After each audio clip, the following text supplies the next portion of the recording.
Hello students, आज हम आपको वर्कशीट नंबर 3 साइंस सब्जेक्ट की 9 जुलाई की है, उसके बारे में हम डिस्कस करेंगे। वर्कशीट का टॉपिक है कुछ सामान्य यौगिक और उनके रासायनिक सूत्र। ये बहुत इम्पॉर्टेंट वर्कशीट इसलिए हो जाती है कि अगर आप ये कुछ यौगिक और रासायनिक सूत्र अगर आप याद कर लेते हैं तो आपका एक बेसिक नॉलेज का एक प्लेटफॉर्म तैयार हो जाता है कि फिर आप फटाफट आपका अंडरस्टैंडिंग लेवल इतना बढ़ जाता है कि आप जो भी साइंस की टर्म्स बोली जाएं आप फटाफट उसे कैप्चर कर सकते हैं और समझ सकते हैं। तो कोई बात नहीं है, आज हम शुरू करेंगे। अगर कुछ नहीं आता है उसको भी सीखने की कोशिश करेंगे और जो इसमें दिया है वो तो सीखेंगे ही। एक एक करके मैं सभी यौगिकों के बारे में बात करूंगी, उनके सूत्र को डिस्कस करूंगी, ध्यान से सुनेंगे। सबसे पहले है शुष्क बर्फ़ जिसको नाम लिया गया है। ये ठोस कार्बन डाइऑक्साइड होती है। ठोस कार्बन डाइऑक्साइड मतलब कार्बन डाइऑक्साइड एक गैस है। अगर हम उसका तापमान कम कर दें और दबाव बढ़ा दें तो वो गैस क्या होती है, धीरे धीरे करके वो गैस से लिक्विड फेज अवस्था में आएगी और द्रव अवस्था से फिर ठोस अवस्था में आ जाती है। इसका सूत्र हो गया carbon dioxide CO2। C for carbon, di मतलब दो, ऑक्सीजन है O2। ठीक है, तो सूत्र ये बन गया। बेकिंग सोडा को हम कहते हैं सोडियम हाइड्रोजन कार्बोनेट। तो इसको लर्न करेंगे। सोडियम का प्रतीक होता है Na, हाइड्रोजन H और कार्बोनेट होता है CO3। ठीक है, कार्बोनेट को आप एक लेटर ना लिख के पूरा मान के चलिए कि जब कभी भी कार्बोनेट आएगा तो आपको CO3 ही समझना है। यहाँ पर जो सूत्र बनते हैं ये हमने प्रीवियस वर्कशीट में देखा और 9th क्लास में भी हमने पढ़ा है कि जो भी सूत्र बनते हैं वो संयोजकता के आधार पर बनाते हैं हम। तो यहाँ पे दो सोडियम हाइड्रोजन कार्बोनेट में दो कंपोनेंट हैं। एक धनात्मक भाग है जो कि है सोडियम और एक है ऋणात्मक भाग, वो है हाइड्रोजन कार्बोनेट। सोडियम की संयोजकता होती है +1 और हाइड्रोजन कार्बोनेट की संयोजकता होती है -1। तो जब हम सूत्र लिखते हैं तो एक दूसरे की संयोजकताएं बदल देते हैं और उनके नीचे लिखते हैं, और जब कभी भी संयोजकता एक होगी तो हम उसे नहीं लिखेंगे।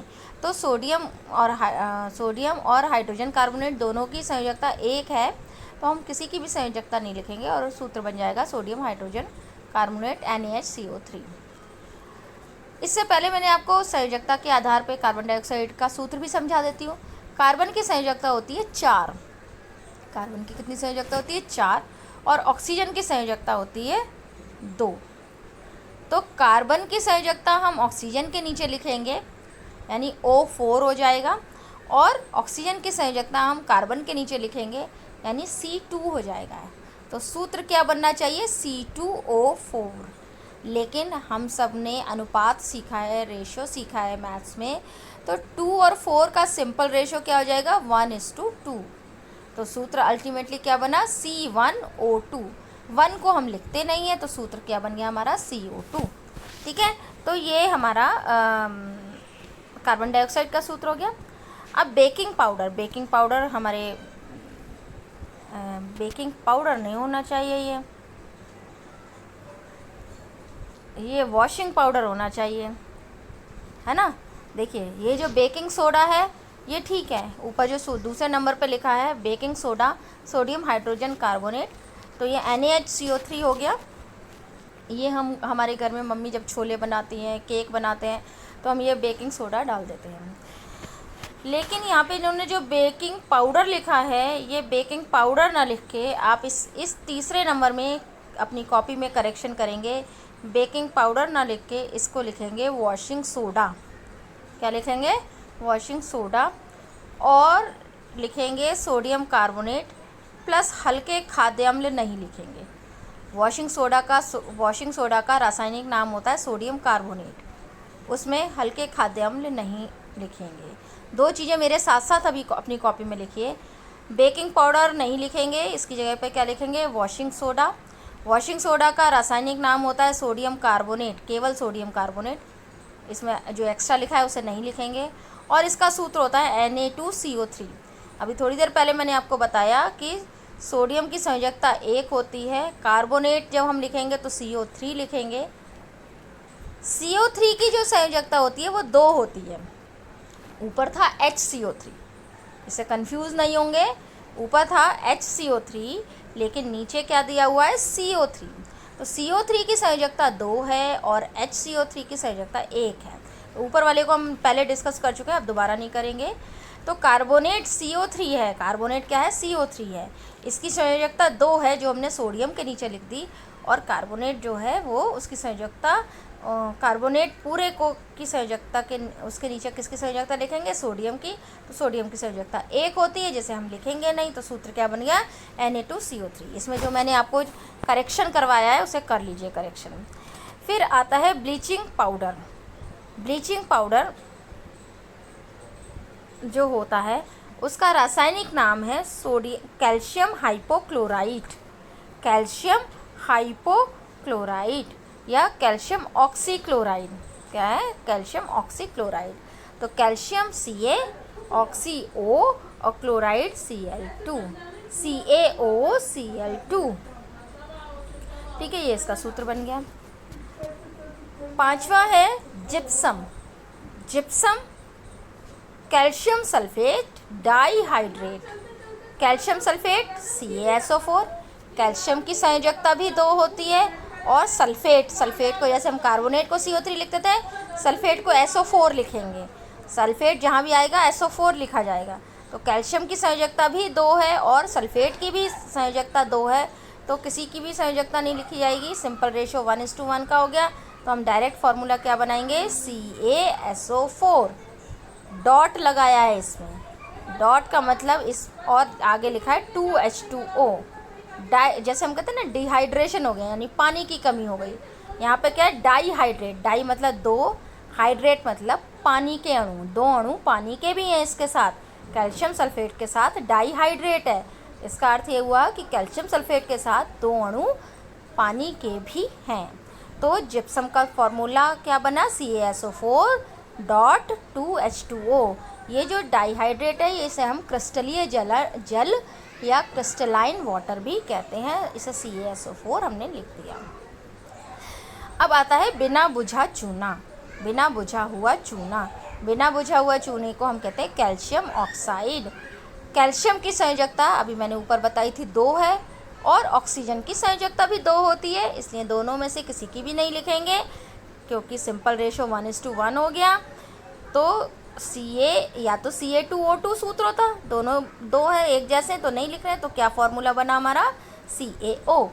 ऐसे ही अब साधारण नमक जो हमारे किचन में सबके घर में है, इसे हम कहते हैं सोडियम क्लोराइड।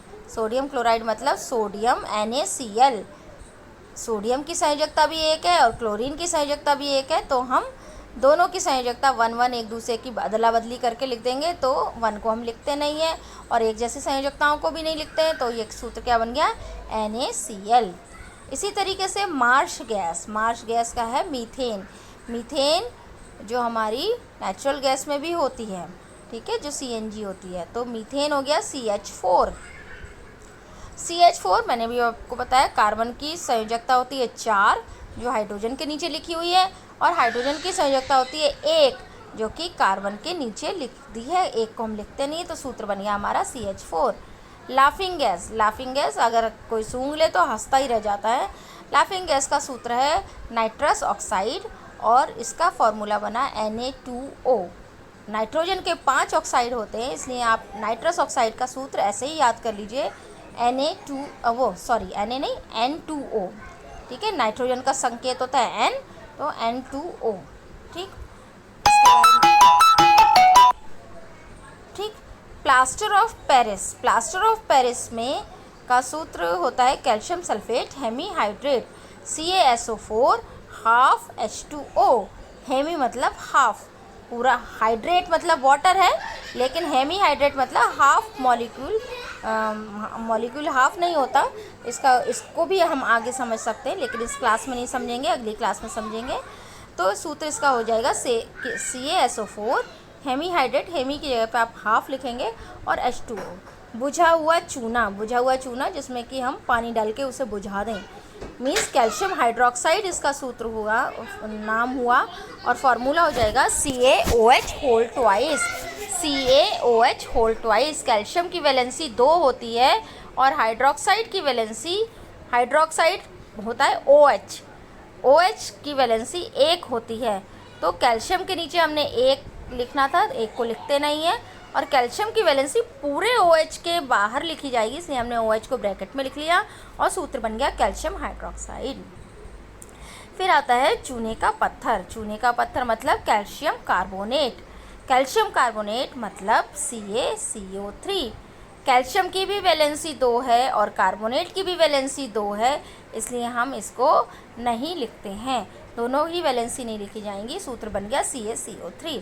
अब चूने का पत्थर जो होता है, संगमरमर का भी यही फार्मूला है, आपकी चौक जो है उसका भी यही फार्मूला है, CaCO3। ठीक है, और अब बात करेंगे हम नेक्स्ट फार्मूले की, कास्टिक सोडा। कास्टिक सोडा मतलब सोडियम हाइड्रोक्साइड। देखिए सोडियम ऊपर आया था NaCl में, इसकी संयोजकता 1 है, और हाइड्रोक्साइड भी ऊपर आया था, इसकी संयोजकता भी 1 है, तो दोनों की एक संयोजकता होने से सूत्र इसका बन गया NaOH। अब आया milk of magnesia. Milk of magnesia मतलब magnesium hydroxide. Magnesium hydroxide, milk of magnesia. Milk of magnesia में क्या होता है, जब एसिडिटी हो जाती है तो जो एसिडिटी को कंट्रोल करने वाली डाइजीन वगैरह होती है, दवाई मेडिसिन, उसमें मिल्क ऑफ मैग्नीशिया होता है, बेसिक नेचर होता है इसका, तो वो एसिडिटी को न्यूट्रल कर देता है। तो इसका फॉर्मूला बनता है मैग्नीशियम हाइड्रोक्साइड। मैग्नीशियम की वैलेंसी है 2, वैलेंसी मतलब संयोजकता, और हाइड्रोक्साइड की वैलेंसी है 1। तो हाइड्रोक्साइड की वैलेंसी मैग्नीशियम के नीचे और मैग्नीशियम की वैलेंसी हाइड्रोक्साइड के नीचे है। मैग्नीशियम की वैलेंसी 2 है, तो पूरी ब्रैकेट में OH रखने के बाद हम 2 लिखेंगे, तो MgOH whole twice. Whole twice मतलब ब्रैकेट के अंदर रख के तब आप उसके बाहर 2 लिखेंगे। ठीक है, वॉशिंग सोडा। वॉशिंग सोडा जो मैंने आपको बताया था, वॉशिंग सोडा ऊपर बताया था ना बेकिंग सोडा की जगह पे, तो वॉशिंग सोडा होता है sodium carbonate decahydrate. Washing soda में वहाँ पर चूँकि बहुत ज़्यादा कन्फ्यूज़न हो जाता है, इसलिए मैंने वहाँ ज़्यादा नहीं समझाया आपको। उसमें भी 10 जल के अणु क्रिस्टलन जल कहलाता है। 10 क्रिस्टलाइन वाटर, डेका मतलब 10 हाइड्रेट, 10 जल के अणु इसमें होंगे, तो Na2CO3 10H2O। ठीक है, इसके बाद आता है एल्कोहल। एल्कोहल का सूत्र हो गया इथेनॉल यानी C2H5OH। अब एक चीज़ यहाँ पर फिर से दोबारा से देखेंगे, नंबर 3 पर यहाँ पे मैंने आपको कहा था बेकिंग सोडा की जगह पे लिख लीजिए वॉशिंग सोडा। वॉशिंग सोडा होता है सोडियम कार्बोनेट। ठीक है, और मैंने कहा था उसके आगे कुछ मत लिखिए, लेकिन जो इन्होंने नीचे लिखा है 15 नंबर पे वॉशिंग सोडा, एक्चुअली पूरा यही होता है, क्योंकि इसमें 10 अणु क्रिस्टलाइन जल के भी होते हैं। अब वॉशिंग सोडा की बात सॉल्व हो गई, बेकिंग सोडा की बात सॉल्व हो गई। अब ये आता है बेकिंग पाउडर। बेकिंग पाउडर क्या है, तो बेकिंग पाउडर अलग से आप 17वें नंबर पे लिख लीजिए, सोडियम हाइड्रोजन कार्बोनेट प्लस हल्के खाद्य अम्ल। यहाँ पे इनसे प्रिंटिंग मिस्टेक हुई होगी, तो ये क्या है, सोडियम कार्बोनेट की जगह पे आप क्या लिख लीजिए, सोडियम हाइड्रोजन कार्बोनेट प्लस हल्के खाद्य अम्ल। इसी तरीके से सूत्र में भी आप क्या लिख लेंगे, सोडियम हाइड्रोजन कार्बोनेट का सूत्र लिखेंगे प्लस हल्के खाद्य अम्ल। हल्के खाद्य अम्ल जो कि हम खा सकते हैं, जैसे कि टार्ट्रिक एसिड हो गया, सिट्रिक एसिड हो गया। टार्ट्रिक एसिड टार्टरी में होता है, ठीक है, और टैमरिंड में जो एसिड होता है वो भी हो सकता है, और आपका सिट्रिक एसिड नींबू में होता है। तो यानी कि बेकिंग सोडा के साथ अगर हम कोई भी हल्का खाने लायक अम्ल मिला दें तो वो क्या बन जाएगा, बेकिंग पाउडर बन जाएगा। तो अब दूसरी टेबल देख लेते हैं। दूसरी टेबल में अमोनियम क्लोराइड है। अमोनियम होता है NH4Cl, क्लोराइड Cl। अमोनियम की भी संयोजकता 1 और क्लोरीन की भी 1, सूत्र बन गया NH4Cl। हाइड्रोक्लोरिक अम्ल मतलब HCl, दोनों की संयोजकता 1 है तो HCl हो गया। सल्फ्यूरिक अम्ल H2SO4, सल्फेट है, इसमें सल्फेट की संयोजकता 2 होती है, हाइड्रोजन के नीचे लिखी हुई है, और हाइड्रोजन की संयोजकता 1 होती है तो वो सल्फेट के नीचे नहीं लिखी, सूत्र हो गया H2SO4। कार्बोनिक अम्ल H2CO3, कार्बोनेट की भी वैलेंसी 2 होती है, हाइड्रोजन के नीचे लिखी है H2, और हाइड्रोजन की 1 होती है, तो कार्बोनेट ऐसे ही लिखा है हमने। ये कार्बोनिक अम्ल होता है, जितने भी आपके ये Coca Cola, Pepsi, carbonated water कहलाता है ये। तो इन सब में कार्बन डाइऑक्साइड पानी में डिज़ोल्व होती है और वो क्या बना लेती है, कार्बोनिक अम्ल बना लेती है। यानी जो आप कोला पेप्सी पीते हैं इन सब में क्या होता है, आप क्या पी रहे हैं, एक्चुअली कार्बोनिक एसिड पी रहे हैं। इसीलिए कुछ लोग कहते हैं कि ये तो टॉयलेट क्लीनर के जैसे भी इस्तेमाल हो सकता है। क्यों? क्योंकि उसके अंदर कार्बोनिक एसिड है, तो एसिड है तो वो डर्ट को तो काट ही देगा। तो मतलब हम जो पी रहे हैं वो कार्बोनिक एसिड पी जाते हैं। एरिएटेड वाटर है जिसमें carbon dioxide is dissolved in water. तो इस तरीके से कार्बनिक अम्ल हो गया। पोटेशियम नाइट्रेट की बात करें तो यह है KNO3। KNO3 पोटेशियम की भी वैलेंसी 1 है और नाइट्रेट की भी वैलेंसी 1 है, तो ये हो जाएगा KNO3। लेड ऑक्साइड की बात करें तो PbO हो गया। लेड की वैलेंसी 2 होती है, संयोजकता 2 होती है, और ऑक्सीजन की भी 2 होती है। दोनों एक दूसरे के नीचे जाएंगी अदल बदल के, सिमिलर है, इसलिए हम किसी को भी नहीं लिखेंगे। सूत्र बन गया हमारा पोटेशियम वो lead oxide PbO। Potassium iodide, potassium की संयोजकता 1 और आयोडीन की संयोजकता भी 1, तो फॉर्मूला बन गया Ki। सिल्वर नाइट्रेट, सिल्वर को हम कहते हैं Ag, और NO3 हो गया नाइट्रेट। ऊपर देखिए KNO3 में भी हमने संयोजकता 1 बताई थी, यहाँ भी 1 है, सिल्वर की भी 1 होती है, तो सूत्र बन जाएगा AgNO3।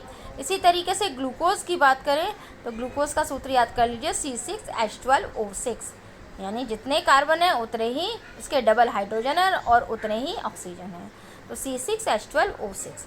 Ferric oxide Fe2O3, valency clear है, आयरन की 3 है और ऑक्सीजन की 2 है, इसलिए सूत्र Fe2O3 बना। सिट्रिक अम्ल का सूत्र लंबा है, याद कर सकते हैं, कर लीजिए। सिट्रिक अम्ल किस में होता है? नींबू, सिट्रिक फ्रूट्स में होता है, नींबू, संतरा, मौसमी में होता है। C6H8O7, तो 678 है, नंबर की सीक्वेंस याद कर लीजिए, C6H8O7। फार्मिक एसिड चींटी के डंक में होता है, जब चींटी काट लेती है तो आपको उसमें जलन महसूस होती है, वो फार्मिक एसिड के कारण होती है। फार्मिक एसिड का सूत्र बहुत आसान है, HCOOH। कैसे याद करेंगे? HCOOH।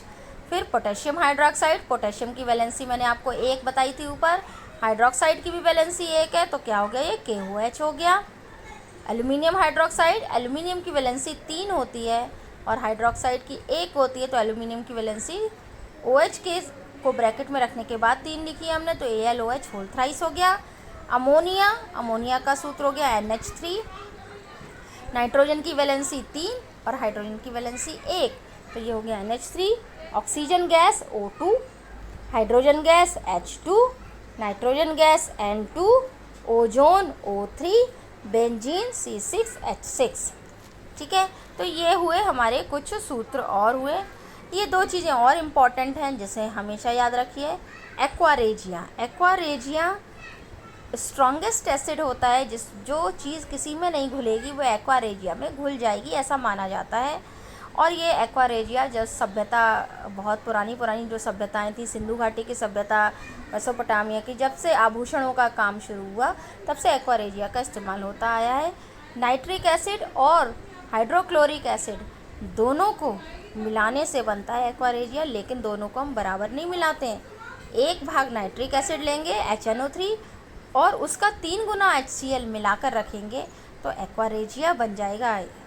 सोना होता है वो किसी भी अम्ल में नहीं घुलता है, क्योंकि सोना एक अक्रिय धातु है, लेकिन ये सोना भी एक्वारेजिया में घुल जाता है, तो ये एक सबसे ज़्यादा स्ट्रॉन्गेस्ट एसिड बन जाता है। ये मिक्सचर है। ये सिरका जो आपके विनेगर के रूप में होता है, आपके घरों में आप जितने भी चाइनीज़, चाउमीन, मोमोज ये सब खाते हैं, इन सब में सिरका होता है। फार्मूला है इसका CH3COOH, और इसमें 4 से 7% तक एसिटिक एसिड होता है। ये जो फार्मूला है वो एसिटिक एसिड का ही है।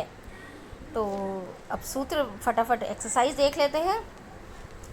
निम्नलिखित यौगिकों का सूत्र लिखिए। सूत्र आप याद करके फिर लिखेंगे। बिना बुझा चूना दिया हुआ है ऊपर, चूने का पत्थर भी दिया हुआ है और बुझा हुआ चूना, तीनों सूत्र दिए हैं पहले, लेकिन याद करेंगे और फिर लिखेंगे। उन यौगिकों के नाम लिखिए जिनका उपयोग एक्वारेजिया बनाने में किया जाता है। तो ये 2 अम्ल हैं, नाइट्रिक एसिड HNO3 और हाइड्रोक्लोरिक एसिड HCl, और इनको किस अनुपात में मिलाया जाता है? नाइट्रिक एसिड 1 भाग और हाइड्रोक्लोरिक एसिड 3 भाग, यानी 1:3 के अनुपात में इसको हमें मिलाते हैं। कौन से 3 तत्व सामूहिक रूप से ग्लूकोज अणु बनाते हैं?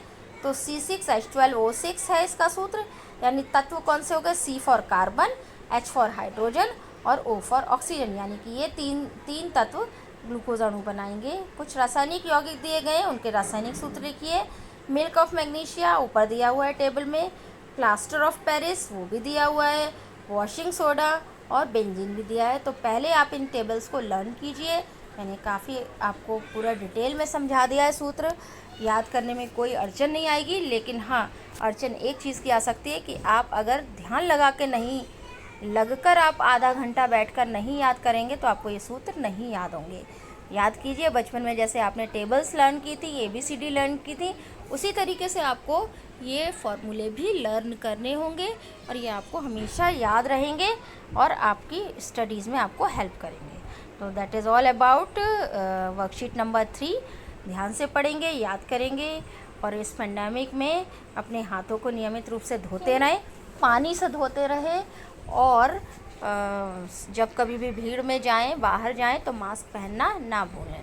धन्यवाद।